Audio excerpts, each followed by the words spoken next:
আসসালামু আলাইকুম ওয়া রাহমাতুল্লাহি ওয়া বারাকাতুহু। সম্মানিত দর্শক, জানো এবং মানো চ্যানেলে আপনাদেরকে স্বাগতম। দেখুন দর্শক, তাকদীর অর্থাৎ ভাগ্যের ভালো এবং মন্দ আল্লাহ তাআলার পক্ষ থেকে, যা আপনাকে অবশ্যই মানতে হবে।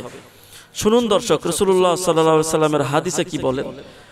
عن جابر بن عبد الله رضي الله تعالى عنهما قال قال رسول الله صلى الله عليه وسلم لا يؤمن عبد حتى يؤمن بقدر خيره وشره وحتى يعلم أن ما أصابه لم يكن ليخطئه وأن ما أخطأه لم يكن ليصيبه।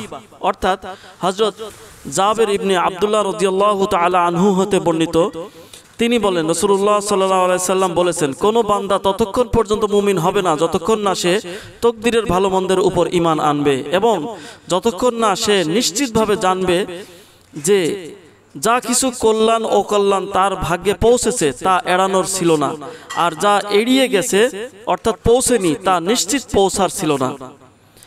এক্ষেত্রে হযরত মুল্লা আলী কারি রহমতুল্লাহ আলাইহি বলেন, আলোচ্য হাদিসে অল্পে তুষ্টি, তাওয়াক্কুল এবং বিপদ আপদে ধৈর্য ধারণ করতে অনুপ্রাণিত ও উদ্বুদ্ধ করা হয়েছে। আশা করি আপনারা হাদিসটি বুঝতে পেরেছেন।